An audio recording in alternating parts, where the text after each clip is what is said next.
खतरनाक हुआ चक्रवाती तूफान मोंथा। इन राज्यों तक दिखेगा असर और कहां-कहां हो रहा है असर, आपको दिखाते हैं मोंथा तूफान के असर की तस्वीरें। नमस्कार, मैं हूं आपके साथ मनोराज सक्सेना। तो डिटेल में आपको ये पूरा वीडियो बताते हैं।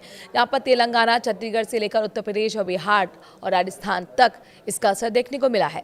बंगाल की खाड़ी से उठा चक्रवाती तूफान मंगलवार शाम को करीब 7 बजे आंध्र प्रदेश के तट से टकराया। इसके बाद मछलीपट्टनम और कलिंगपट्टनम के बीच काकीनाडा से गुजरने के दौरान करीब 100 किलोमीटर प्रति घंटे की रफ्तार से हवाएं चली। इससे कई जगहों पर घर और पेड़ गिरने की घटनाएं सामने आई हैं, जिसमें एक महिला की मौत होने की सूचना मिली। मौसम विभाग के मुताबिक मोंथा की बुधवार सुबह ओडिशा पहुंचने की संभावना है। मौसम विभाग ने बताया कि मोंथा मंगलवार सुबह गंभीर चक्रवाती तूफान में बदल गया और इस वजह से आंध्र के अलावा तमिलनाडु, उड़ीसा और पश्चिम बंगाल के तटीय इलाकों में समुद्र में विशाल लहरें उठी और तीव्र हवाओं के साथ भारी बारिश जारी रही। इसी वजह से कम 52 उड़ानें रद्द करनी पड़ी। तो वहीं पिछले 24 घंटे के दौरान 120 ट्रेनें रद्द की जा चुकी हैं। आंध्र प्रदेश की पुलिस के अधिकारी के मुताबिक कोनासीमा जिले के बकानगुडेम गांव में तूफान के कारण तार का पेड़ गिरने से एक महिला की मौत हुई है। राज्य में 38,000 हेक्टेयर में खड़ी फसल और करीब 1.38 लाख हेक्टेयर में बागवानी फसलें नष्ट हो चुकी हैं। करीब 76,000 लोगों को राहत शिविर में शिफ्ट किया गया है। मोंथा के कारण उड़ीसा के 15 जिलों में सामान्य जनजीवन प्रभावित है।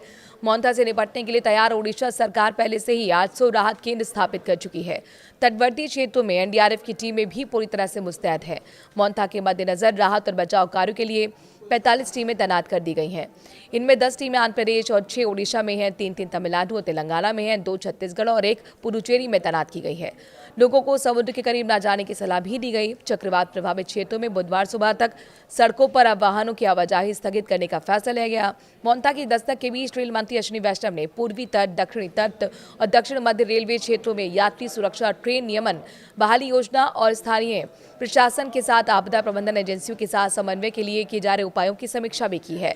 वीडियो कॉन्फ्रेंसिंग के माध्यम से आयोजित समीक्षा बैठक में उन्होंने इन रेलवे क्षेत्रों की सभी एहतियातन कदम उठाने के निर्देश दिए। केंद्र सरकार ने भी चक्रवात मोंथा से निपटने की तैयारी की समीक्षा की है, जिसमें स्वास्थ्य मंत्रालय ने आंध्र प्रदेश, उड़ीसा, तमिलनाडु के वरिष्ठ अधिकारियों के साथ आपातकालीन चिकित्सा सहायता उपायों पर चर्चा की। मंत्रालय ने कहा कि राज्यों को सभी आवश्यक सहायता दी जाएगी ताकि किसी भी आपात स्थिति में त्वरित चिकित्सा प्रतिक्रिया सुनिश्चित की जा सके।